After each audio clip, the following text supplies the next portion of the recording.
Hey there friends, by chance are you feeling just a little bit blue? Well, I've got the Poi trick to demonstrate it for you.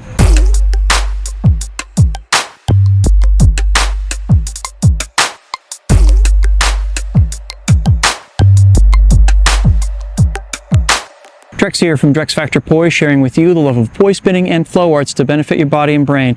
And in this video, I'm going to take you through 5 tricks that are excellent for conveying sadness to your audience. But before we dive in, I just want to give a quick shout out to the friends of the channel. Big thanks to Dark Monk, Fire Mecca, Flow Fests, Flow Toys, Paraterra Light Toys, and Ultra Poi for helping to make the videos on this channel possible. You can learn more about all these awesome companies and the work they're doing to support flow artists like yourself by checking out the links down in the description of this video.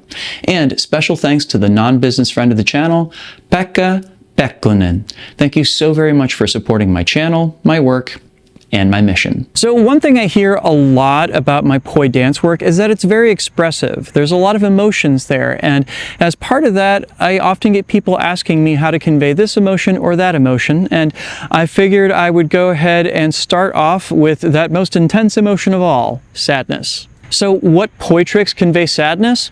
Well, the short answer to that is that pretty much all of them do if you perform them right. It's actually a really helpful exercise to try just flowing out and pick an emotion to express in the course of doing so. Sometimes it's happiness, sometimes it's sadness, but this is an exercise that will help you get a lot more out of what you're doing and recognize that there isn't just one right answer for conveying an emotion. But if you're just starting out at this, I'm going to give you the Cliff's Notes for a few Poi moves that are a little bit better at this than others, starting with trick number 1, pendulums. So this is going to be a very common theme on this list. You're going to see a lot of Poi tricks that don't involve a lot of movement of the Poi actually passing over the hands, which to me definitely reads as sadness. Now your mileage may vary on this one, but I personally find that pendulums combined with really heavy and laborious movement really does a good job of reading as sadness.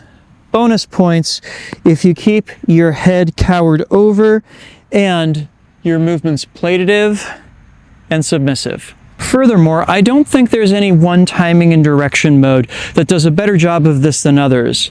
I'm kind of partial to doing it in together opposites or split opposites just because I think it's more interesting, but your mileage may vary, and it must be said, there's a lot of room for experimentation and exploration here. Trick number 2, 1.5s. Yeah, I know, this one is kind of a cheat because it does incorporate a pendulum into it. But we also get to spin the Poi just a little bit, and I think the contrast between these two things really helps to sell that sorrow. You can do your 1.5s as the traditional 1.5 beat weave here. Again, keep your movements very heavy and laborious. We can also go with our butterfly 1.5s if we want to. This can definitely have a very plaintive effect of like we're crying out to the world whenever we do the version of it that takes the pendulum back behind our heads, like so. Again, there's a lot of options here. And of course, we can always play around with different placements for the hands, having them separate or together. We can play with different volumes as we're doing this, opening up or playing around with different levels, taking it down or taking it back up. All these work. Trick number 3, corkscrews. All right, so finally we have both of the Poi consistently moving. And again, they're moving in such a way that we can keep the Poi heads consistently below our hands, which to me still reads as kind of plaitative and a little bit sorrowful here. I personally think that corkscrews are a great way to be able to explore a stage, but still maintain that heavy feeling and keeping those Poi beneath our hands. Bonus points on this one if you can use that motion of the corkscrew to really emphasize the pain of sadness, to really emphasize the weight of it. Because as the Poi go down in the corkscrew, we can go down with them. We can travel around with it. We can really make the weight of what we're experiencing be felt. And of course, if you want to get fancy with it, you can do it as the DNA corkscrew, where you have that horizontal buzzsaw that separates the two halves. That can make that descending or ascending part feel even a little bit more laborious, taking an even longer time to do. And that, of course, can contribute to the vibe as well. Trick number 4, horizontal isolations. So yeah, once again, I am cheating a little bit by taking something that is functionally a lot like another one of the tricks on this list, namely the corkscrew, and taking it just a little bit farther. What makes horizontal isolations really pop for this, of course, is the way in which they seem to labor against gravity itself as we isolate them in space, like so. Of course, what really sells this is really making it feel incredibly hard to keep that horizontal isolation going, and of course to slow it down to a stop or to pick it back up again, making it a Sisyphean task in and of itself.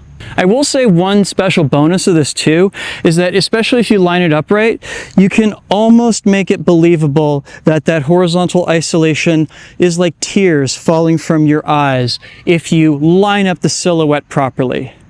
Maybe I'm reading too much into it, but I think it reads. Trick number 5, crossers. Yeah, so this is a horse of a different color, isn't it? So the big thing that I think makes this read as sadness is this moment where we're kind of holding ourselves as though we're trying to comfort ourselves. Crossers are really the only poi trick that I can think of that accomplish this, because the labor involved in doing a straitjacket is just so much that there's no way to not make it look like a struggle and not in a sad kind of way. So crossers, good place to start. So a bonus to this is if you start off with a different trick and then you get into the crossers, really selling that moment that you're trying to desperately comfort yourself. And then of course, you can pop out in any one of the other tricks we have on this list as well. Also, don't be afraid to move around, maybe pace in place a little bit as though you're contemplating some terrible moments. You can even come out of it and really sell the moment. Cool, so I hope this was helpful, and I hope it helps you all in writing your own poi pieces and showing how you can express yourself in the process. Would you like to see me do more list videos like this where I go over poi tricks that are helpful for conveying specific emotions? Leave me a comment down below and let me know which emotion you'd like to see me cover next. Please make sure to like, comment, share, and subscribe to help other people find this video, and of course, to help my channel grow.